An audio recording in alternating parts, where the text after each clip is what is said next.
perform well. Then individual differences also cannot also lead to can also lead to um can lead to um conflict. You have your own difference. Your colleague in the office also has his or her own difference, and then with this difference, it can actually lead to um conflict between workers. Then clashes of cultural differences, people from different culture. So let's say from people from, let's say, a particular ethnic group in Nigeria, and another one from another ethnic group. They don't have the same behavior. So because of that, if care is not taken, that one can lead to what? Conflict.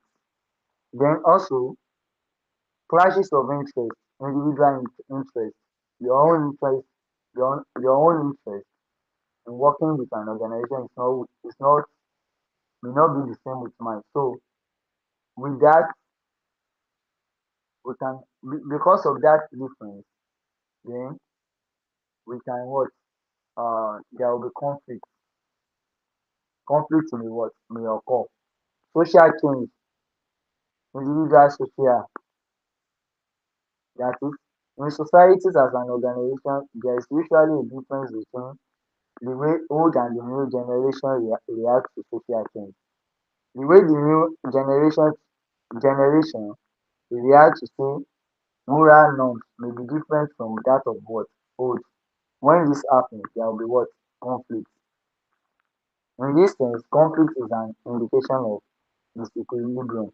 So because of social change, people, let's say people, someone who is old, you can't compare the way the person will see things with how the new generation people will see it.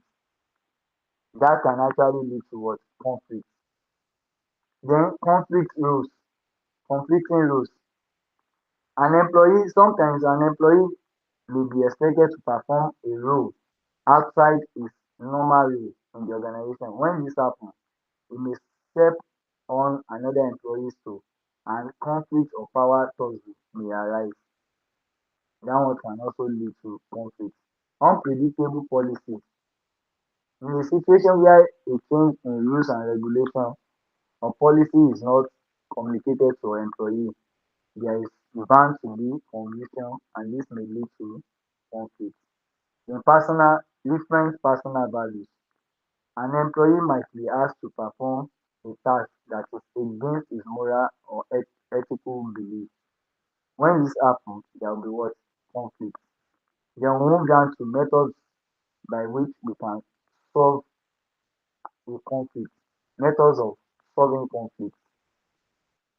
We have some methods by which we can solve a conflict. One is acting promptly.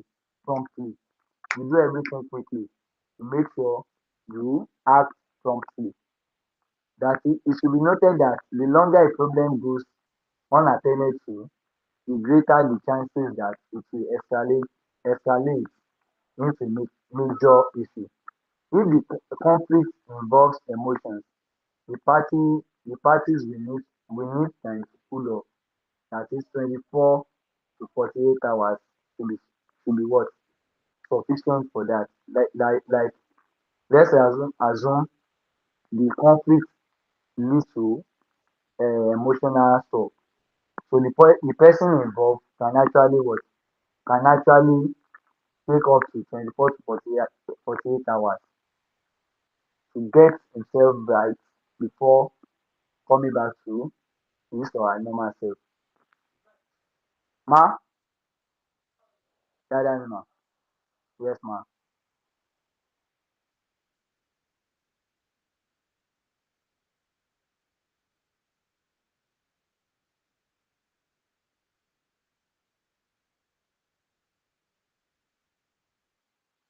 Hello, are we together? Then the next one is scheduling a meeting.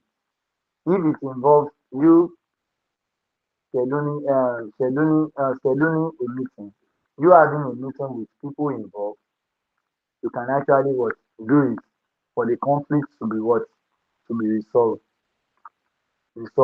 Then that is whenever possible, a face-to-face meeting should be organized so that participants can take advantage of non-verbal cues. That is, let's assume there's conflict within an organization. So if it involves you um, having a meeting, then with people involved, you can quickly what take into action. You can quickly act. Then using active listening. Every conflict has two sides, and each party believes his or her side is the accurate or right side. So you have to make use of active listening. You hear from both sides, and then you understand what has transpired between the parties involved. Are we together? Before a conflict can be resolved, both parties must be able to separate what happened from how they feel about it.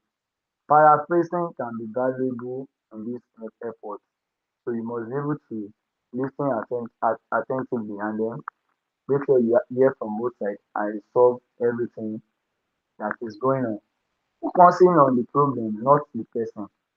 You look at the problem. What is the problem of that thing? You solve the you find solution to the problem, not people involved. Then brainstorming. You give opportunities for what? For negotiations. That is when parties should look for win-win opportunities and negotiate if necessary. You brainstorm, you discuss on the way out, and then everything will be resolved. Formalizing the solution, to put it in black and white. Putting the solution on paper allow both parties the opportunity to see as well as hear it and minimize the likelihood that they will later disagree on the solution. So formalizing the solution is another thing. Then implementing the solution and setting the follow-up. You implement a solution and then you implement the follow-up. The follow-up creates an air of accountability. To create an air of what accountability. So you implement the solution and set up the follow up. Those are the ways by which we can solve um we can what resolve a conflict. Then towards conflict resolution, what are those steps that should be taken? Take the first step. One person in the conflict must initiate its resolution. Although some people perceive that who take the first step, some people take the first uh, although some perceive that some perceive the person who takes the first step as weaker party. That is the person that takes the first step in resolving in making sure everything is being resolved. They see the person as weaker party. Others believe he or she is the stronger. So before taking the first step, one should critically analyze the situation and wants to in it, you should be able to analyze what has happened and see what will be your role in resolving the issue. Are we together? You should make sure you resolve the this thing for everything to what to be calm. So when approaching the other party, one should do it with sincerity. It is better to issue an invitation rather than to give a directive. Then another thing is listening before speaking. You should be able to listen then before you now what have a say. Before you speak. During resolution meeting, one should allow the other person to tell his or her side of the story first. Are we together? To allow the other party to tell his or her then before you now say your own. One should demonstrate empathy. Words should be chosen carefully. For one to get angry, arguing, tell the person to be quiet and listening will make the solution worse. So one should listen attentively and look for areas of agreement. So while you are trying to resolve the problem, then make sure you listen before you now what before you speak. Then another thing is proving what a solution, providing a solution to the problem or grant is another thing. So making sure that we provide a solution to the problem or grant. So after identifying areas of agreement, one should move to those which we one should move to those in which resolution will be necessary. After you identify your area of agreement, then you move to resolution. One should begin a proposed one should begin to propose a solution. That's when you that's when you um then a second meeting should be scheduled for lists that are complex and logged with the assurance that one will come up with possible solution. After you've taken the first step of having a meeting, then the next step is to have a meeting that will bring solution to the problem or grant. Then supervisor's intervention. As a manager or account supervisor, one may learn about the existence of the conflict by observing it. You have to observe, being told of it by one or both parties involved, being informed by a third party. So when the supervisor becomes aware of a conflict situation, it should demonstrate neutrality towards all parties. It should be neutral to all the parties involved in conflict. Then, however, the supervisor must refrain from apportioning blame or forcing the offender to apologize. The next thing is conflict resolution, mediation, and negotiation. How do we come about conflict resolution? Then conflict resolution in resolution, your goal is to put everything to rest. Identified conflict situation. The ultimate goal is to put to rest and identify the what conflict situation. You resolving a conflict here is to make sure the conflict on ground, you make it you bring it to an end. Are we together? So that's about that. Then mediation. Conflict mediation on the other hand, focus on the middleman position, which the facilitator plays. If you look at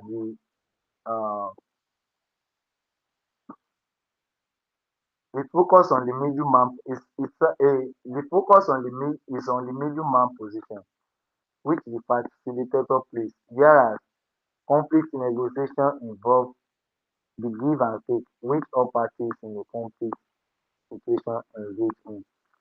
Now, that's about conflict mediation. Then, okay. Now, conflict mediation focuses on the middleman, that is the facilitators of the conflict. Then, conflict negotiation now is now based on give and take, in which all the parties in the conflict situation engage in. It relates to give and take, to give him back, then collect. Now, Whether resolving, mediating, or negotiating in a conflict situation, the facilitator is guided by certain communication ethics. Any one of the three that is taking place, the facilitator is being guided by some communication ethics. What are these ethics? Communication ethics are guiding principles which, when faithfully followed, ensure the success of the task of a facilitator in a conflict solution.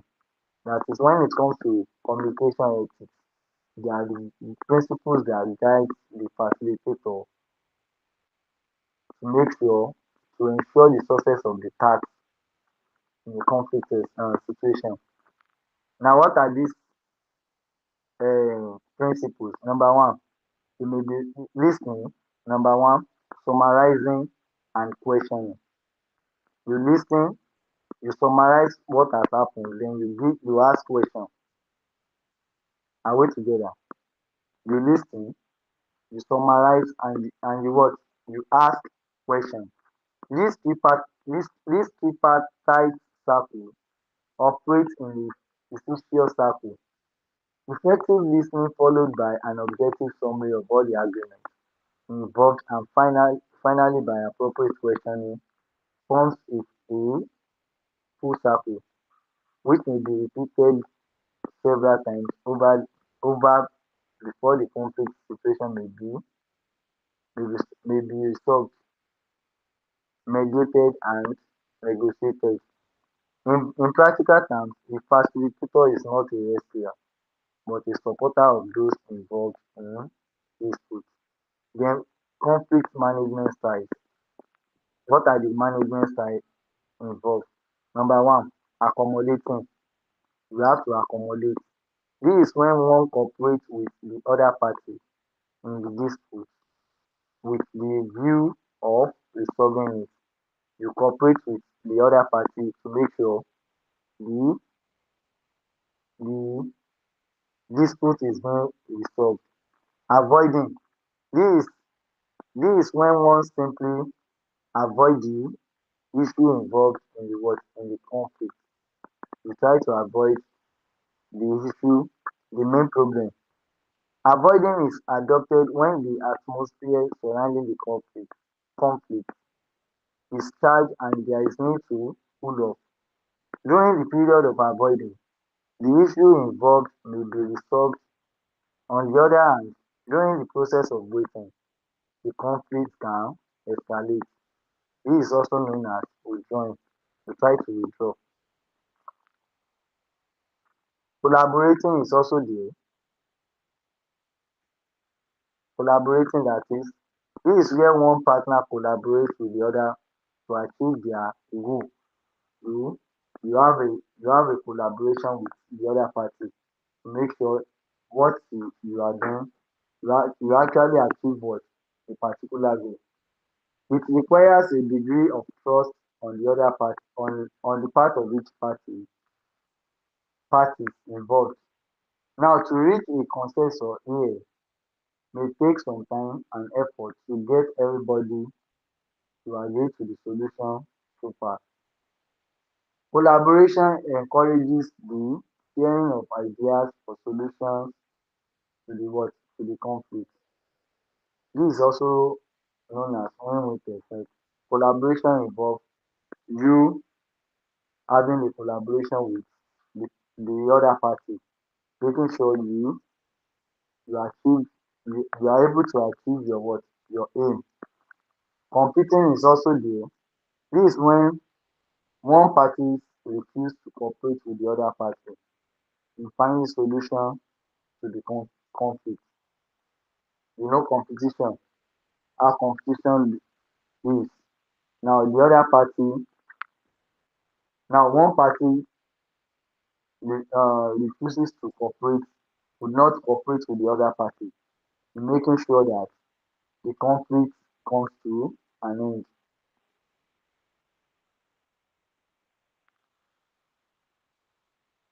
Compromising is also there. This is where one party achieves its aim In addition, each party is expected to sacrifice personal goals to achieve the ones they agreed upon.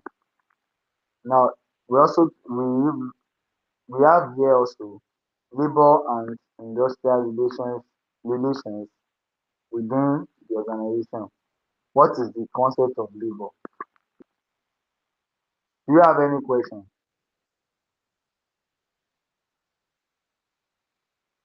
Hello,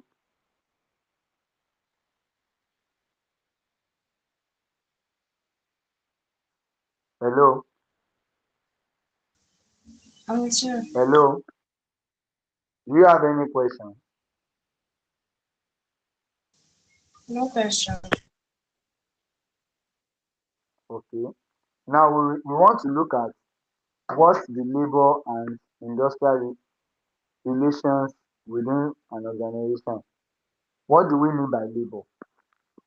Labor refers to the effort expended on a particular task, toil, or work which requires hard work for its accomplishment and which also demands effort. Here, it refers to the effort being expended on a particular task, the the energy you put in a particular work is being seen as what? As labor. Labor also refers to workers in general. So in a particular term, when you say labor, it refers to the effort you put in a particular task. Are we together? Then also labor sometimes refers to what? Individual, that is workers in general. In working class, the workforce, and sometimes specifically the labor movement, organized labor. So it depends on um the situation where you want to work. It depends on where you want to visit. Are we together? Then the concept of industrial relations. What do we mean by industrial relations? Industrial relations refers to the relationship between the management and workers in a given industry. Industrial relations talk about the relationship that exists between the management and the workers. Industrial relations is alternatively referred to as labor relations. The relationship between the employer and employees borders, or it borders on employer and employees welfare, salaries and fringe benefits, industrial harmony, staff development, then career development, which are the rights of each employee. So when it comes to concept of industrial relations, we are looking at the relationship that exists between an employee and the what and employer. Labor or industrial relations are very vital in labor or industrial organization, and they are usually enhanced by labor or trade union, which are the pressure group within the private and public services the world over. We have examples of industrial relations which includes Nigerian Union of Teachers, Nigerian Bar Association, then Nigerian Union of Journalists, to mention a few. So those are and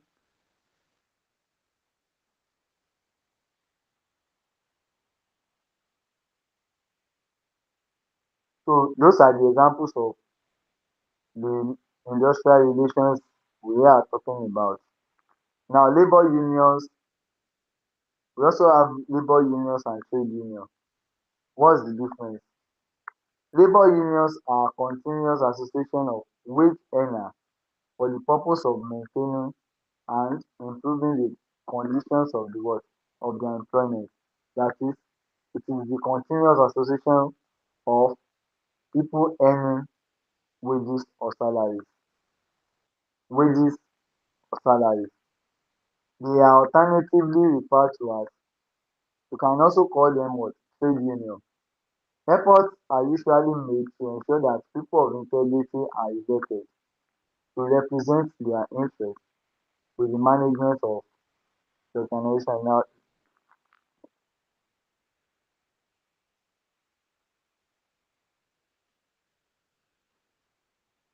that is, we have to select people who will stand in for the masses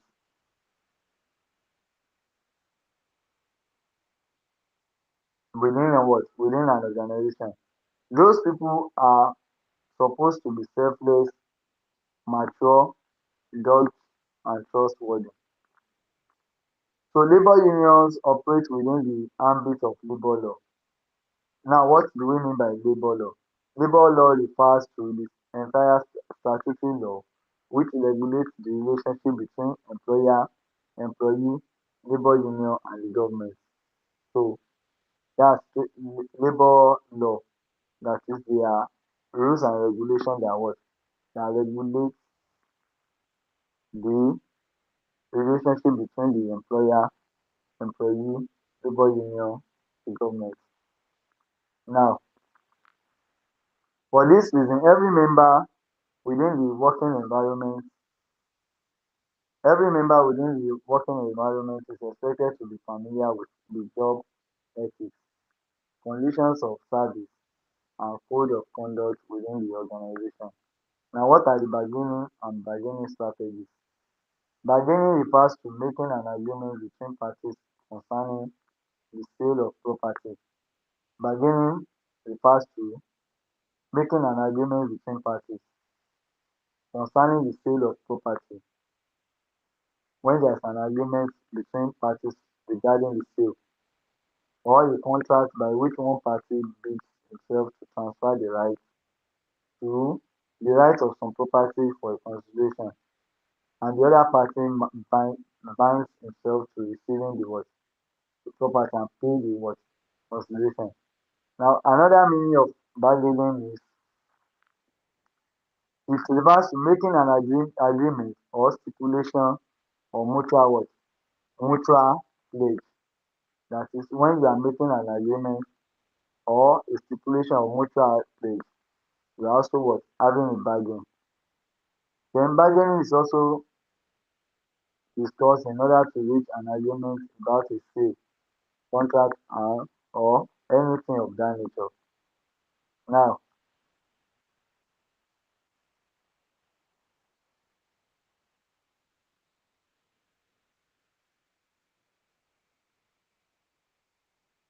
why bargaining? The robustness of bargaining power is very pertinent. It's very pertinent. Bargaining power refers to the ability to influence the settling of prices or wages.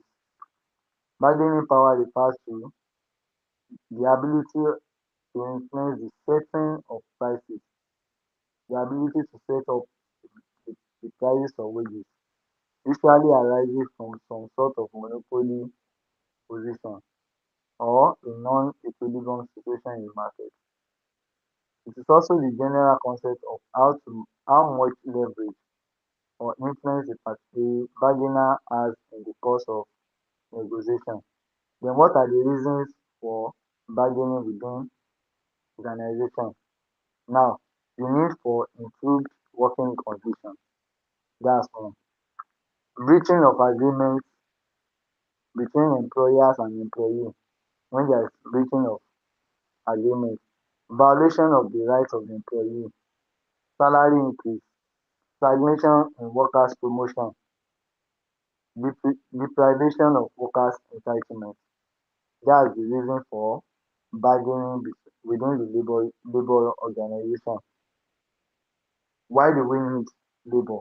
Number one, there's, when there is need for improvement within working conditions. Then another one is breaching of agreements between employer and employee is another one. Then the next one is violation of the rights of the employees. Then the next one is salary increase. The next one is now staff stagnation in workers promotion. When there is stagnation in promoting a worker, the deprivation of workers entitlement. Then bargaining strategies. What do we mean by bargaining strategies? That's the plan of action intended to accomplish a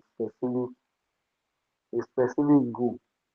That is, you have a plan, you put in some things to make sure you achieve a specific goal. It is also the use of advanced planning to succeed in politics or business based on one or more of the following considerations. One, observation of workers' needs. One, ascertaining the needs as necessary and genuine. Two, making the needs known to the appropriate authority. That's three. Consultation with the consultation with the authorities on the needs and how to work towards achieving them. That's the next one. Consultation when you consult have a consultation with the authorities in a particular organization. Consultation also with members through meetings, opinion polls, congresses, commitments. Those are the bargaining strategies. Entering into memorandum of understandings between the negotiating parties. When you have to make sure you enter into what on a memorandum of understanding for people involved. Embarking on a warning strike if all other avenues to resolve the issue fail. That is when you embark on warning strike, when you try your best. Then finally, sometimes industrial actions are inevitable when you take in with industrial action. Then continuation of further negotiation and bargaining, even when the industrial actions are industrial action persist. Any question? Any question? Oh, No question. okay. So how do we now handle criticism in how do we handle criticism in human communication? How do you handle criticism? Now, criticism in human communication have been in existence since time immemorial. Even though sometimes are described by people that is people don't really want any other person to criticize them. They cannot be eliminated. Hence, the business person should learn the art of giving and receiving criticisms effectively. So it is now for individual now to learn the art of giving and receiving what criticism. What are the giving of criticism? One should be sure he has the authority to criticize the receiver. That is the act of giving. When you are giving out criticism, then you should ensure that someone has what authority to criticize the receiver. Lack of authority to criticize will lead to rejection of the criticism. Then B, criticize one relevant concern at a time. You should be able to criticize your relevant concern at a time. When people are piled with many criticisms, they become rejected. Hence, criticisms should not be compounded. You not make sure you compound the problem. You should make sure you criticize one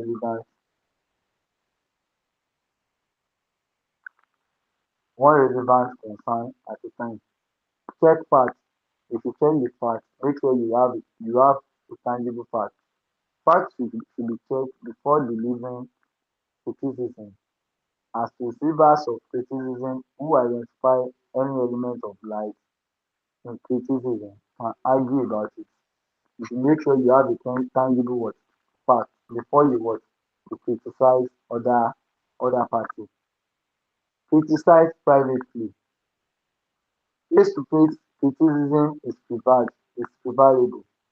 Receivers of criticism should not be embarrassed in the process. You should make sure you have a one-on-one interaction with the other party and work together. Offer only constructive criticism. You should make sure you offer what? Only the constructive criticism. Criticism that are offered to remedy problems are more effective. So make sure you offer something that will bring solution to the problem. Accept partial responsibility. If appropriate, one should accept partial responsibility for the problem. So make sure you accept responsibility. Use blameless gesture. One should be aware of the verbal and non-verbal cues that accompany the message. You should be very careful when you want to criticize. Now, let's look at the receiving criticism. That one is when you are giving out. But when you are now receiving it, what should be done?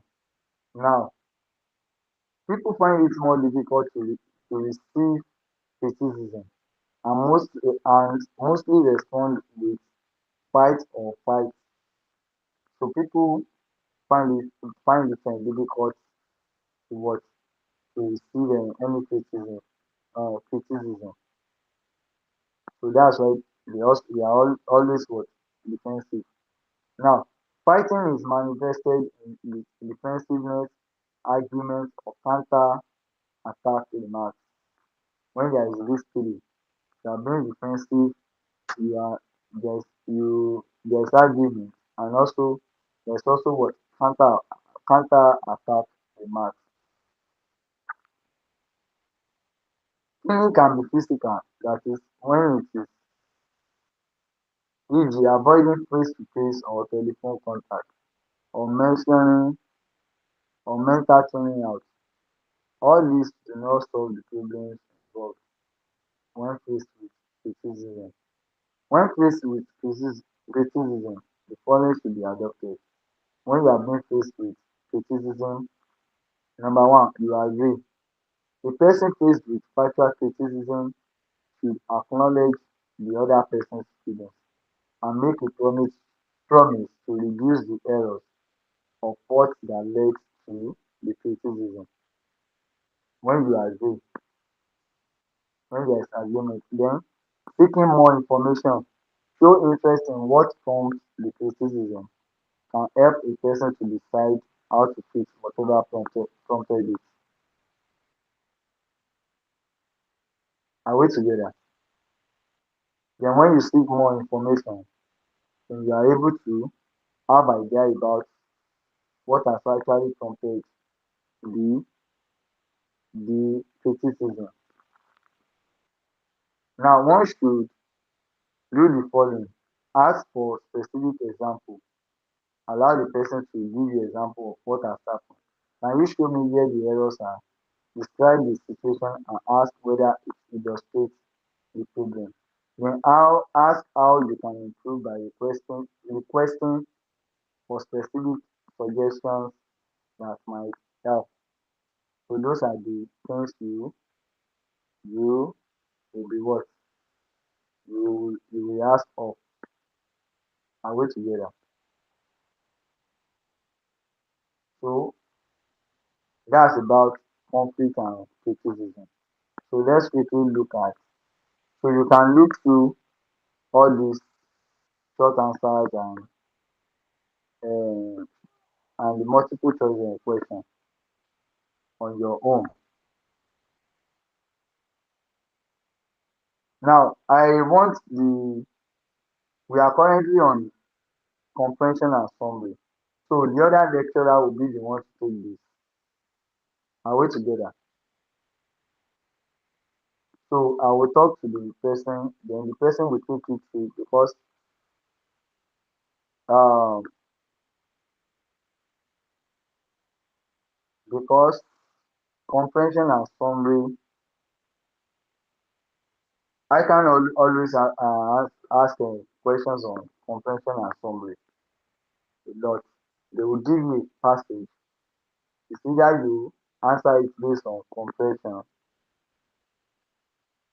or you summarize what you've learned from the question and wait together. You are able to summarize what you've learned from the question. So for comprehension and summary, the other lecturer will be the one to take you through. Are you with me? Are you with me? Okay. Yes. Hello. So now let's quickly look at the basic language skills. What are the basic language skills we have? So skills in general refers to endowment that is either you either you acquire it naturally or you learn it on your own. That is, it refers to endowment which an individual possess and which may therefore be used to perform specific tasks. That is that natural endowment or the skills mean what you've acquired that makes you to what to perform a specific what task. A natural skill is the one which is bequeathed to one by nature. You have it based on what? Based on nature. That is one may be born with it or grow up with it, such that it may be taken as an integral part of the person. Now, an acquired skill is now the one which is learned either in a formal or in an informal environment. Now, when it comes to acquired one, is the one you now learn on your own. Either you pay money to someone to teach you or you go online to watch. You take your time to watch to learn it on your own. Skills, whether natural or acquired, are of immense are of immense benefit to the possessor, since they place him or her at an advantage over another person who is unskilled. Now, an unskilled laborer for instance has a major disadvantage at a construction site in that he or she may be the last to be hired. That is when it comes to construction of a building or anything, the last person to be hired will be an unskilled laborer. Are we together?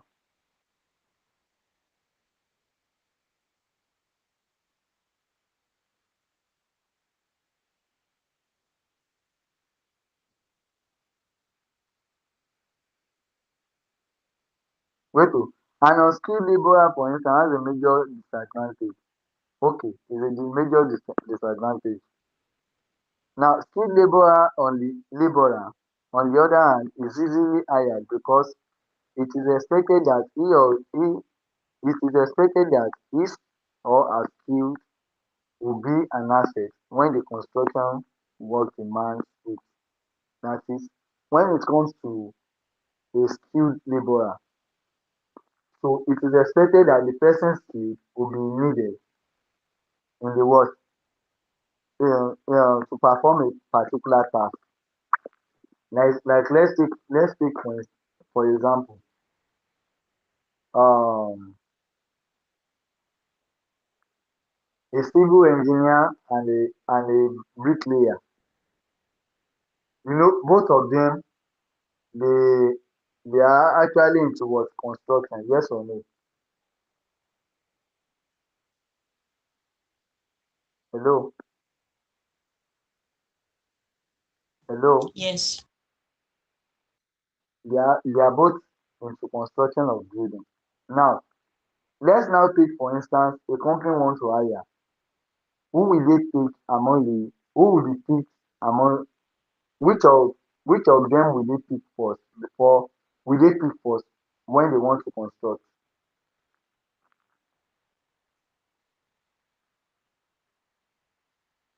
Who will an organization, the management of a company pick between a civil engineer and the other party?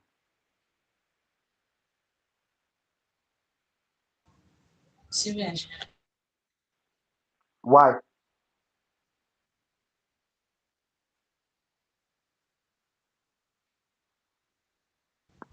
Because of his skills. Because of the skills. So they expect the person to apply that skill in what? In getting the work done effectively. Are we together? Now, let's quickly look at receiving skills. What do we mean by receiving skills? That is, it's like the ability to receive information. Are we together? Now, receiving skills in man may be likened to the satellite dish which adorns most of the homes. The satellite ends signals to the direction of the dish. Now, if the dish is not predisposed to receiving such a signal, the residents would not benefit from the information coming from the satellite. Now, furthermore, the best, the better the positioning of the dish, the optimal the reception will be. Now, as far as language communication receiving skills is in man receiving skills in man are concerned, listening and reading appear to be the fundamental. When you listen and you also read, they are the two forms of receiving. But when you write and you also speak, then you are what?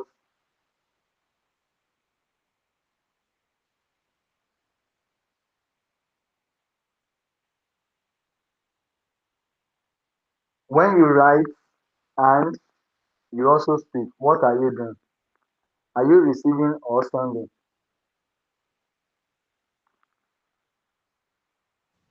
Sending. You are sending. So we now want to look at, okay, the receiving skills. What are those things you need to understand when you are receiving information? Are we together?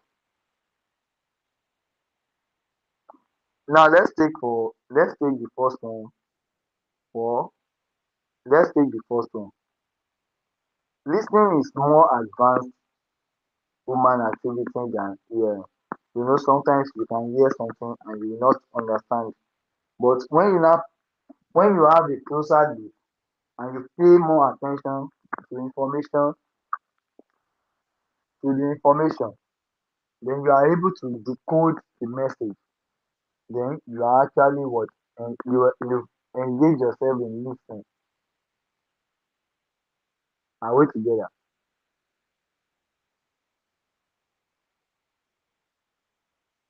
Are we together?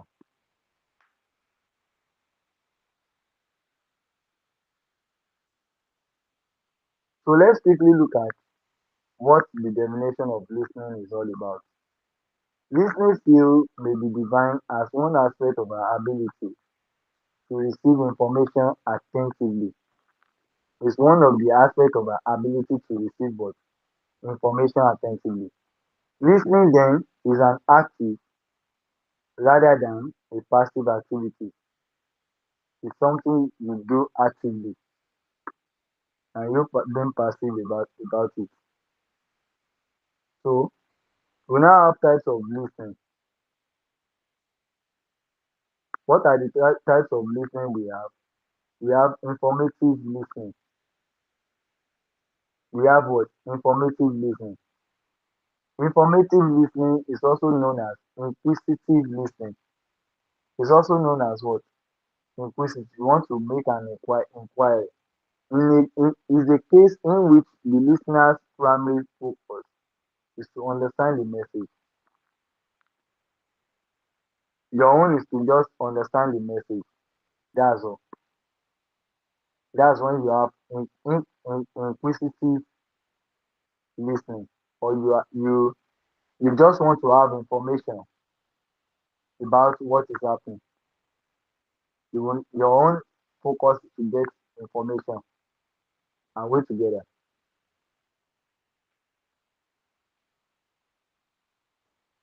And wait together. Oh.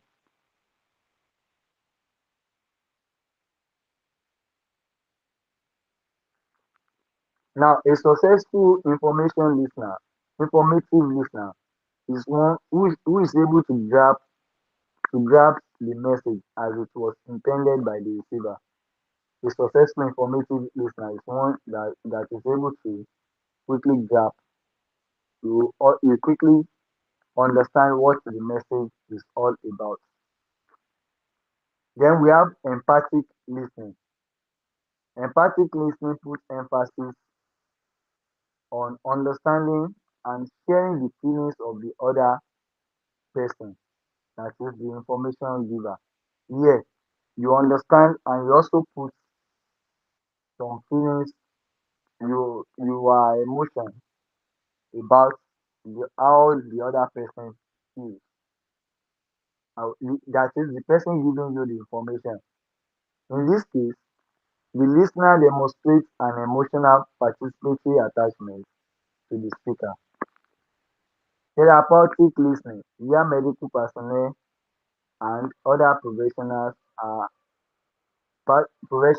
allow a patient to talk through his or her problem, is a good example of empathic listening. Now, the one being done by the medical practitioners, to will allow you to tell them your mind. They will pay attention. There, they are understanding how you feel. They are there to what? Understand your information. Then also they also have feelings about you. They have some feelings regarding you. They have some feelings regarding information on you, of you. They have some feelings of the other one, of the other party. That's about empathic listening. Then we have attentive listening. Attentive listening is also known as appreciative listening. Empathic listening is relationship listening. Attentive listening is appreciative listening. Put the disposition of the listener as of prime importance, not the message per se. You only put the disposition. You put the disposition as of importance, not the message. The success of attentive listening depends on how much enjoyment the listener is able to derive from it. You are only after the person sending you information, not the message actually. Listening to music, an orator, or specific, um just for enjoyment sake, just you are just there to enjoy the moment, not the message. Sometimes you might be listening to songs and uh it's not that you actually like the message being delivered, but because you are enjoying that moment. So in such instance, you are having an attentive what listening. Are we together? Then we also have critical listening. That is objective listening. Is the ability to receive information with a grain of salt. What do we mean by that? This means critical listening requires the listener to make enough room for objectively receiving the information. Here, you you are critical about information you are receiving. Are we together?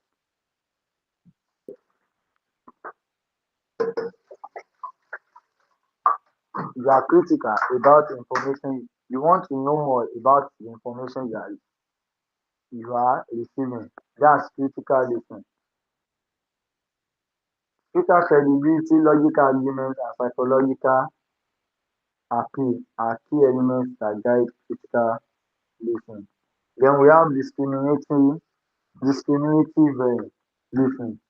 Here is the master key of the other four of the listening. It cuts across the other four. So this one it cuts across everything together. Are we together? In the sense that its its main feature, which is grading, is beneficial to all types of listening. For instance, informative listening through consideration of different shades of meaning, just as emphatic was I'm coming. Shades of speakers and delivery rate, volume, voice, and emphasis. Emphasis may detect different shades of meaning, just as empathic listening would strengthen strengthen the impact of certain responses such as I see or indeed, whereby you give oh I see oh. Are we together?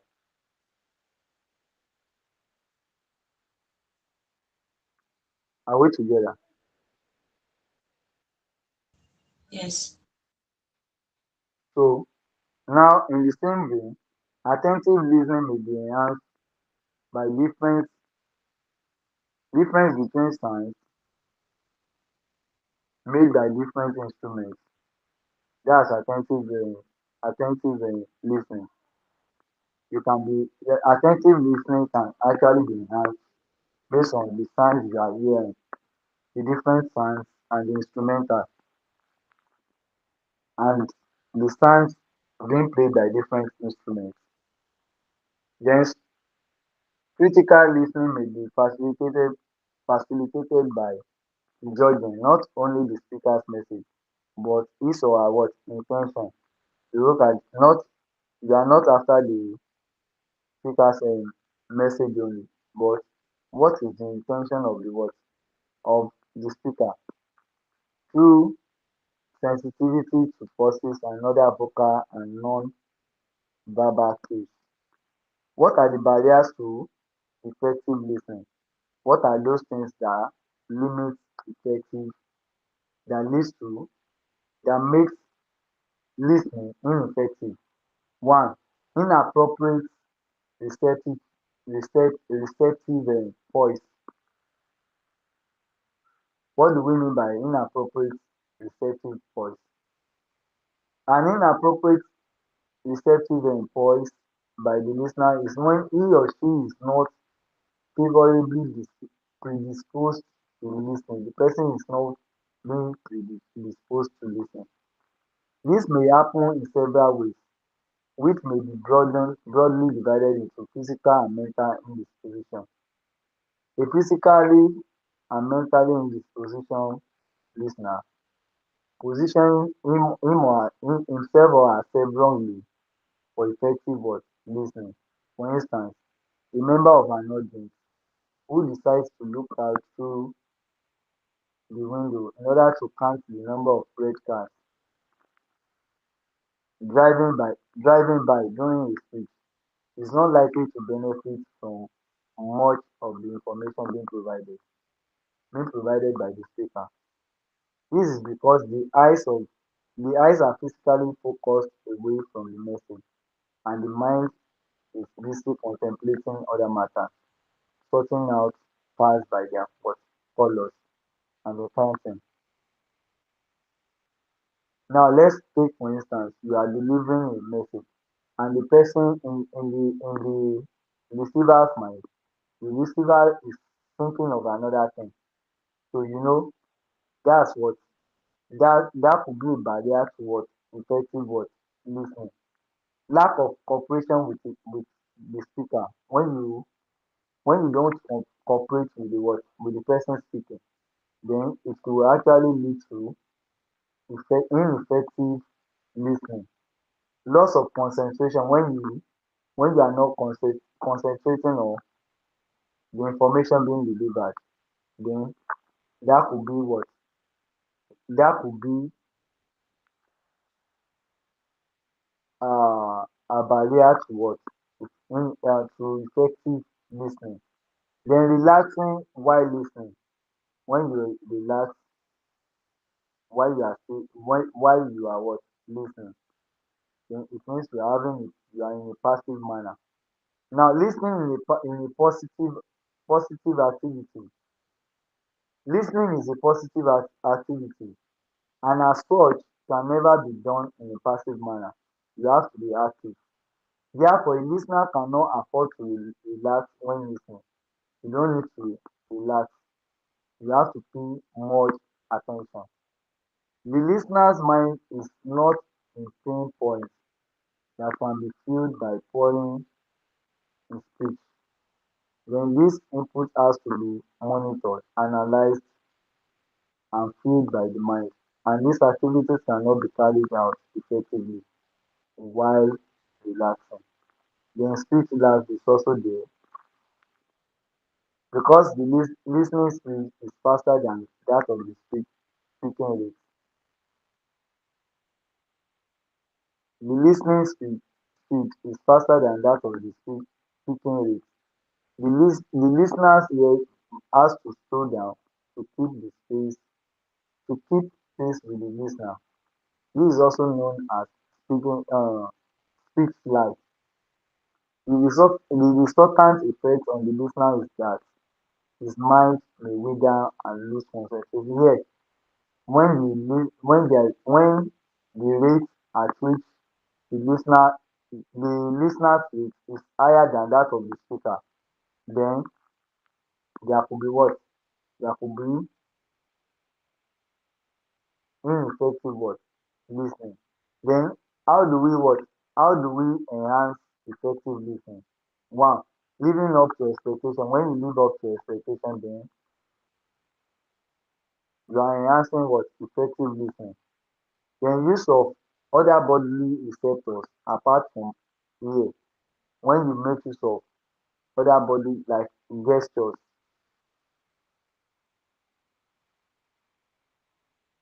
like gestures for you to what? For you to listen what? Attentively.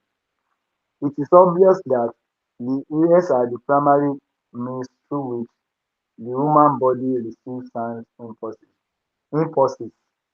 However, a good listener exploits other bodily receptors in order to enhance effective listening. For instance, looking at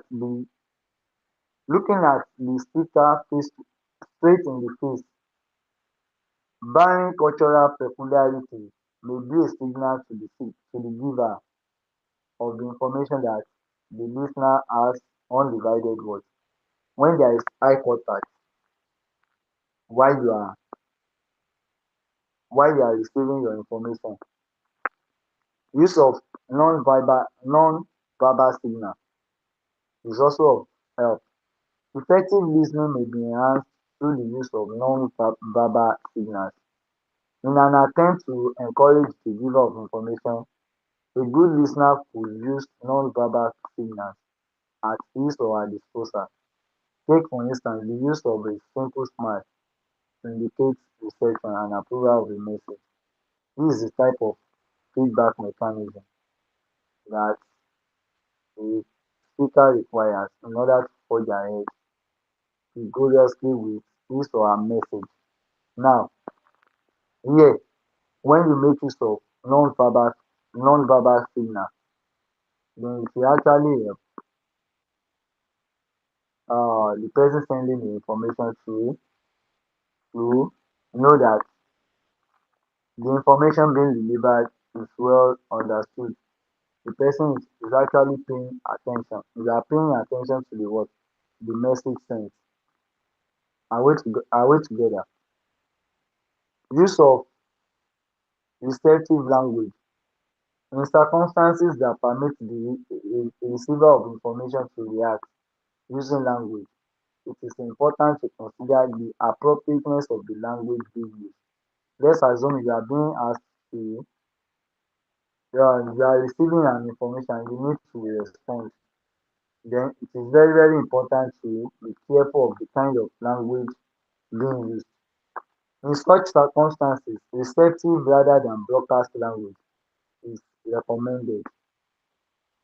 Receptive rather than broadcast language is what is recommended. Receptive language consists of words and expressions that confirm receipt and acceptance of the message, whereas broadcast language is characterized by an unidirectional flow of information, which is not a response to what any stimuli. Are we together? Receptive is when it consists of words and expression that confirm that actually you receive the information, you understand the message. Whereas broadcast language is not characterized by unidirectional flow of information, and it is not what a response to any stimuli. The former is obviously preferred alternative. Instead, in receptive language, included in receptive language are expressions such as really, obviously, I don't know that. Those are the things that shows that you are really getting what you are really getting the message.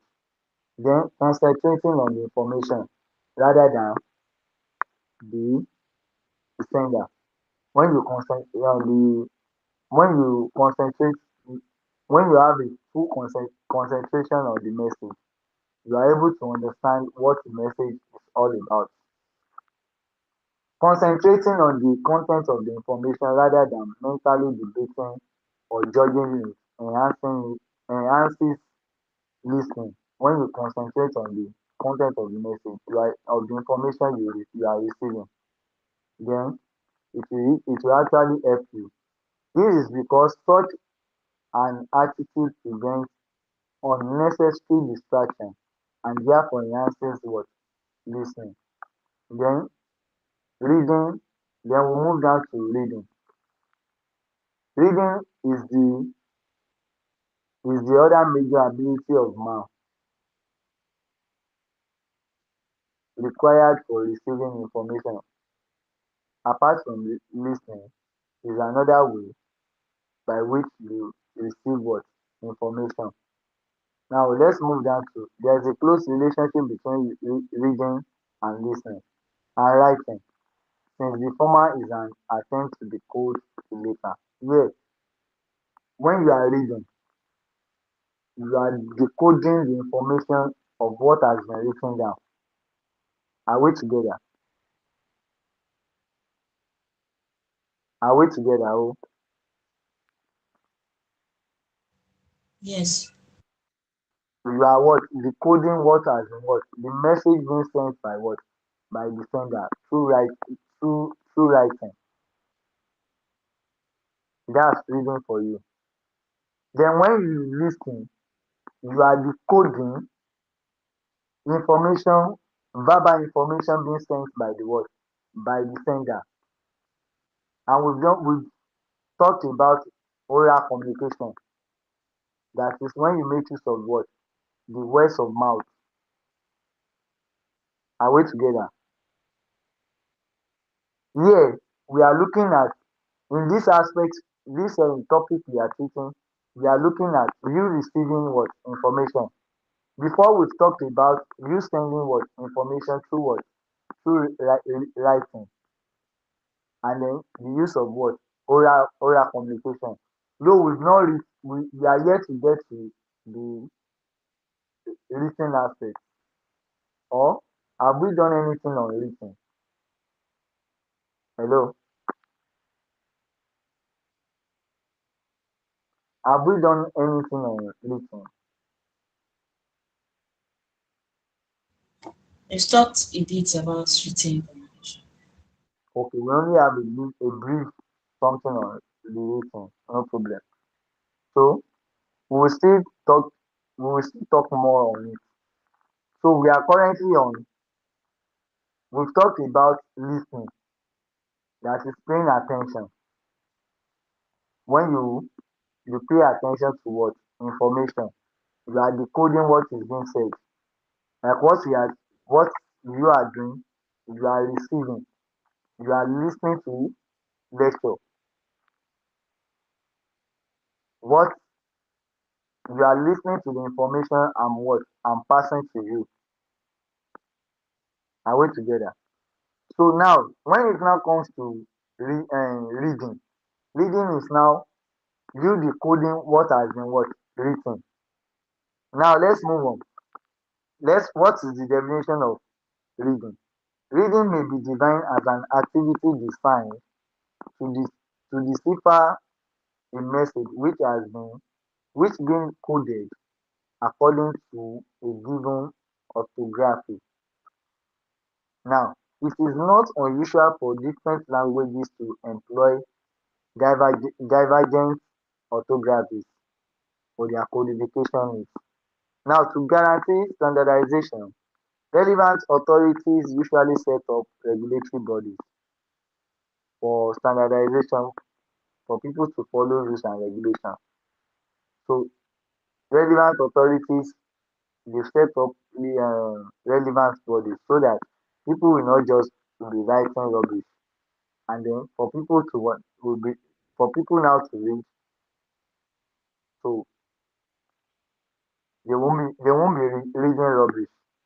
Now, however, in view of the potential divergence that may arise between codification through written and interpretation through reading, it is important to constantly sharpen our skills.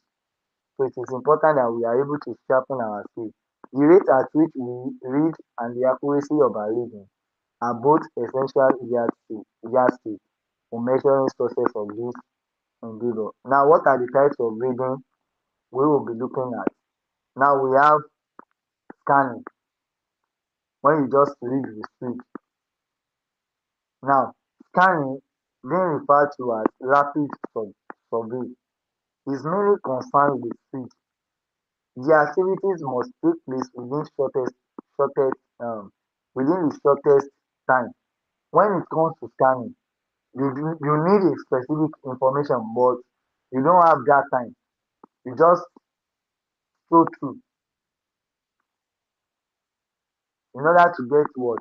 In order to get your information. And wait together. That's scanning for you.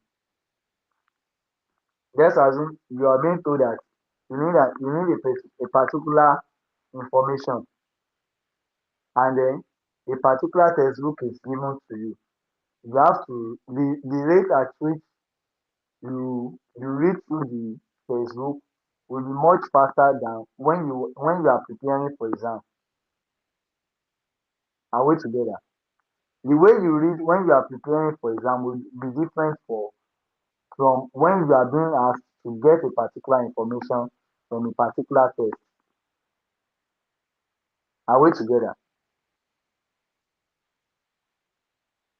Are we together?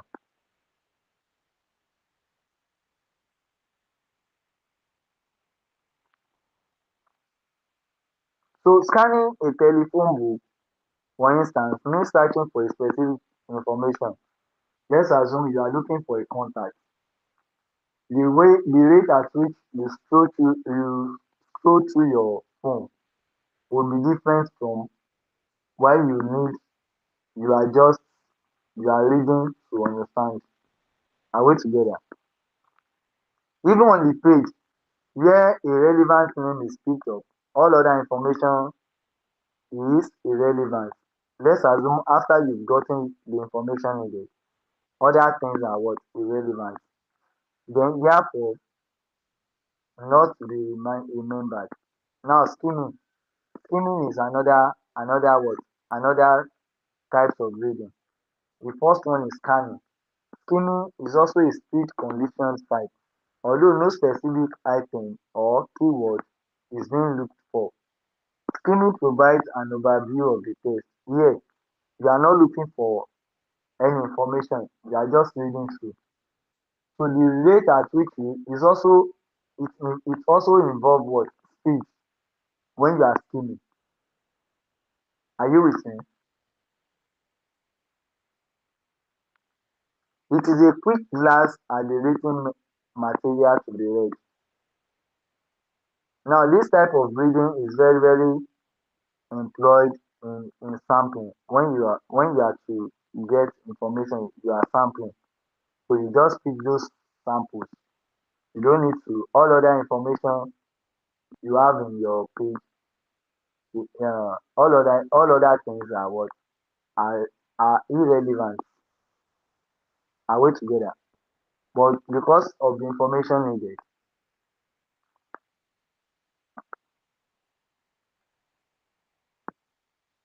it is a quick glance at a written material to be read.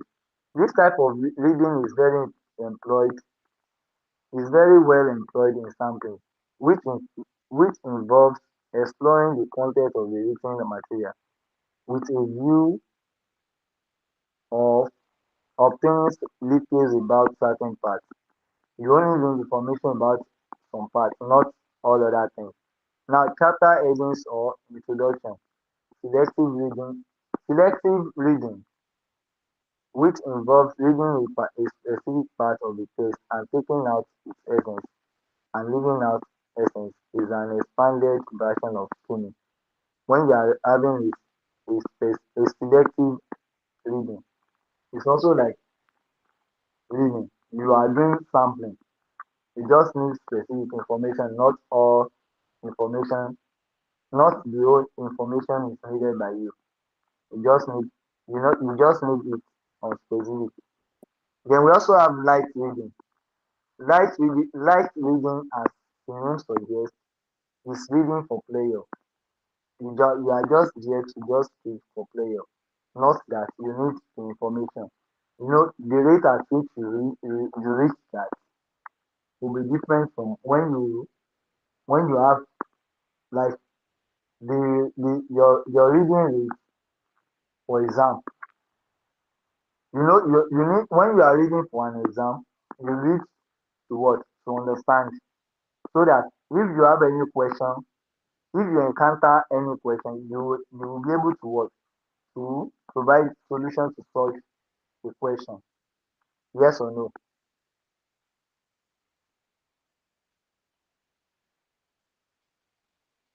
Hello.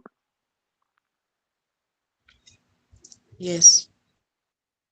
So now, but when it comes to light reading, you are just reading it for pleasure.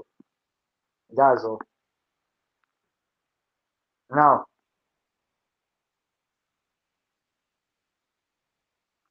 now that is light reading, as the name suggests, is reading for pleasure. Most people read most people read novels, e.g. fiction, just for the fun of reading, and would easily forget the storyline immediately afterwards. Let's take for instance, if not that, let's assume you have interest in a particular novel. Are we together?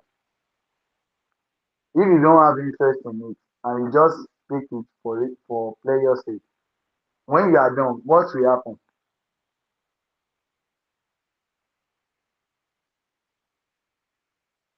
Hello? When you are done with the reading, what will happen? If you are being asked, what will happen? You can I want easily to really forget. remember it. You can easily remember what you've read through. But let's assume it's now a novel you have interest in. You really want to have information, full information. How will you take the reading?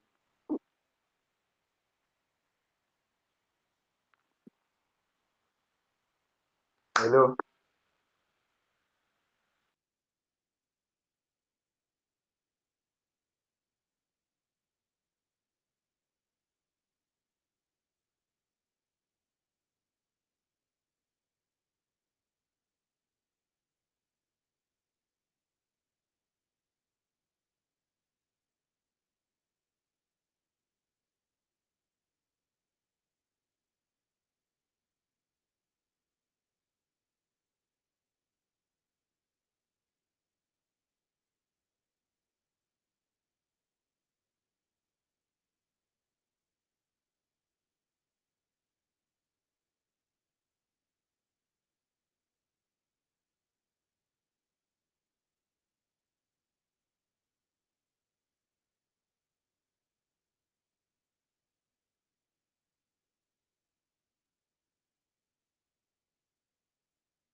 Hello,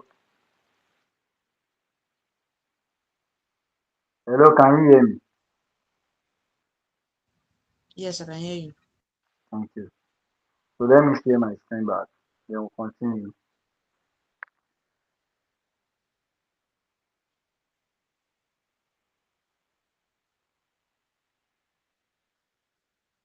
So where are we?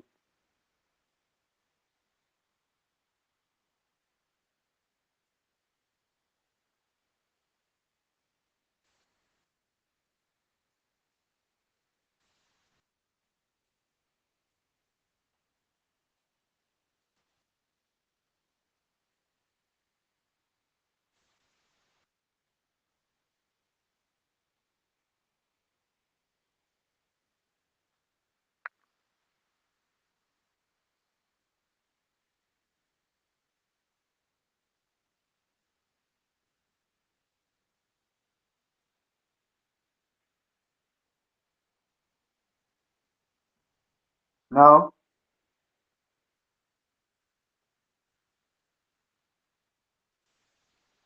so that's about light reading. We are still on light reading. That is when you read for pleasure, like reading for fun.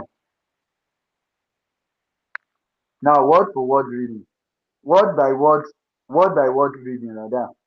Word by word reading is also known as close reading. Now, it involves paying attention to each word in a text. You pay more attention to each of the words in a text.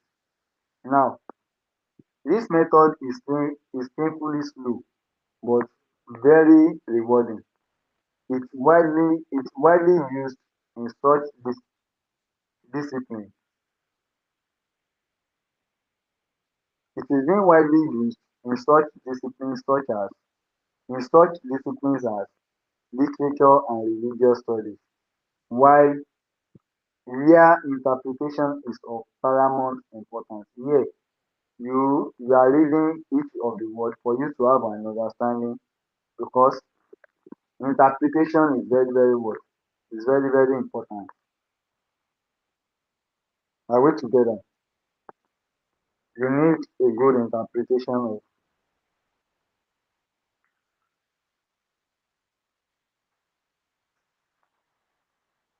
you need to have a good interpretation on what you are reading.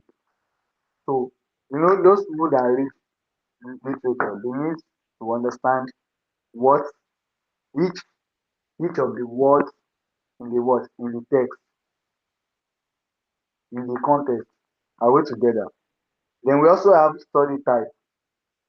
Study type reading is associated with preparing for test and exam.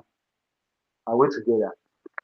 Now, the main aim in this case is to assimilate the text and be in a position to recall and express the knowledge when the need arises.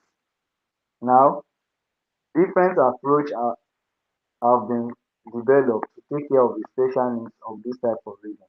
Now, this study type reading is the one being adopted when you are preparing for exam.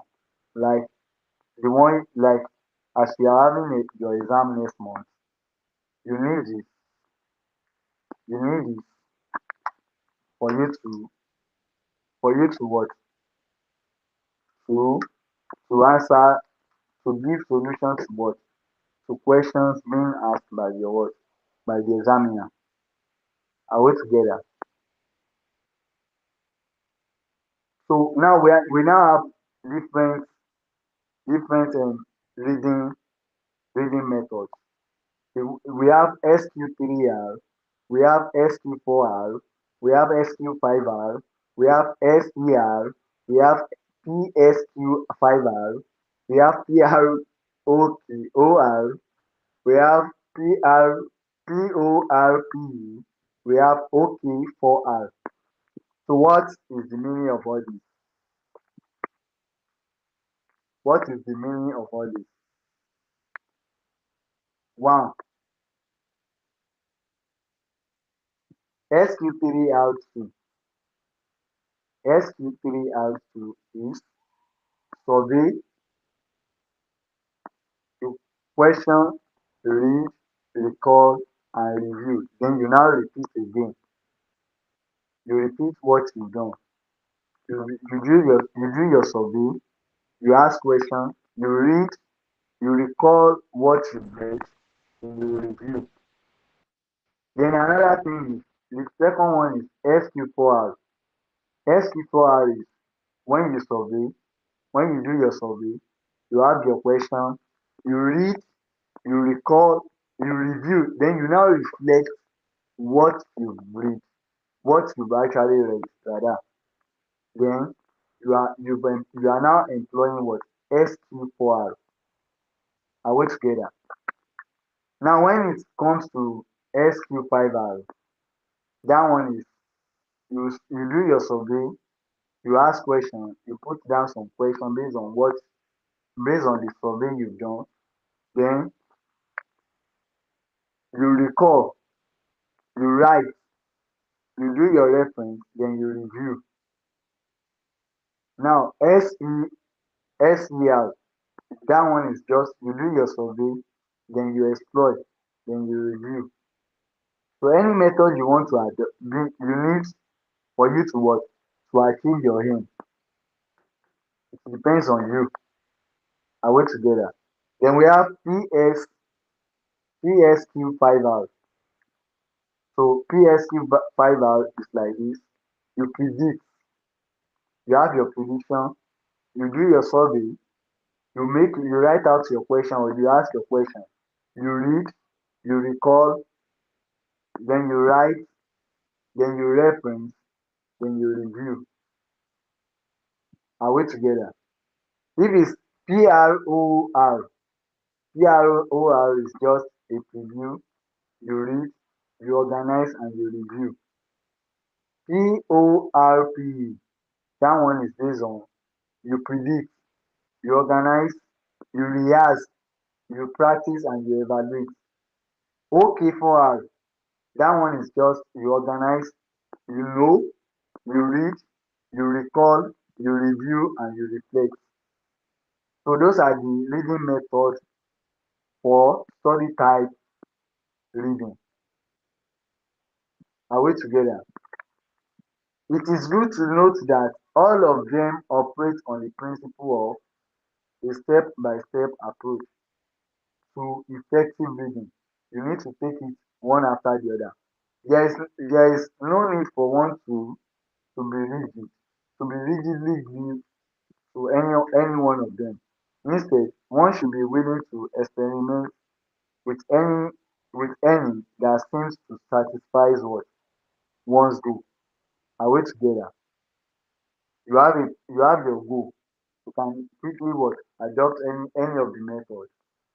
If it's okay, SQ3R, I need to survey, make your question, then you read, you recall what you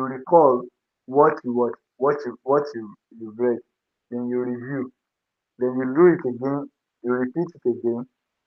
That's SQ3R2. Then if the exam is close by, you can just use SER. That is you do your survey, then you explore. That is you read, then you now do your review. Anyone you want to watch, depending on your goal. So PORP, for instance, though time consuming, has proved to be highly suitable for preparing to answer essay questions. Now, the best method if you are to answer essay questions is to adopt PORP. Yes, PORP. That is, you predict, you organize, you react, you rehearse, then you practice, then you evaluate. But when you want to answer a multiple choice question, you apply OK4R. How? Okay for is to what? Is to organize. You know, you read, you recall, you review, and you reflect. Now, what are the barriers to effective reading? Number one, substandard writing system. That's the first one. Garbage in, garbage out. So, bad reading habit is also there. Then, inappropriate reading method when you don't have a good method of reading. Then, bad reading habit is also there. Conservatism. So, in our next class, we move from here. Let's just know that we stop at barriers to effective reading. Any question?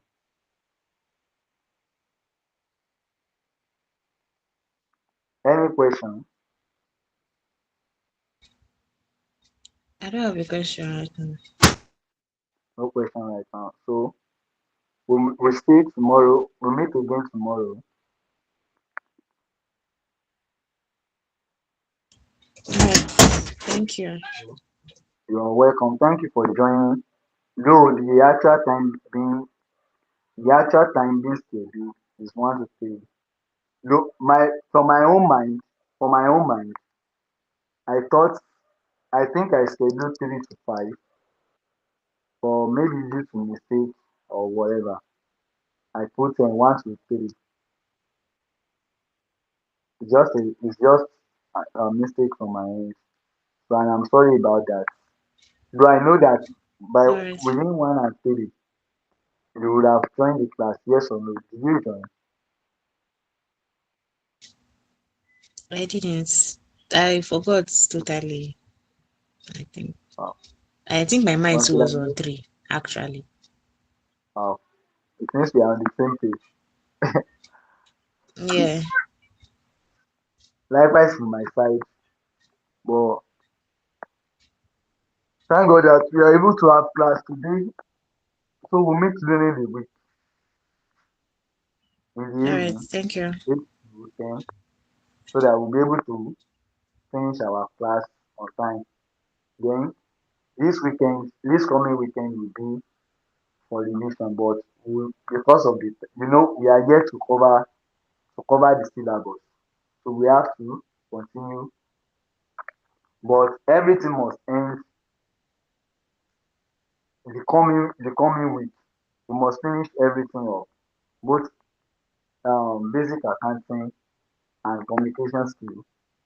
Everything the coming one before the mock exam, so that you will have time to read and then have your revision. We give a week. You have a week to your exam for you to read for you to read what you've learned. So that's the purpose. So no problem.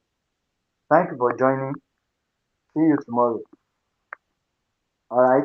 Thank you. Enjoy the rest of Yes. your day. Bye. You too.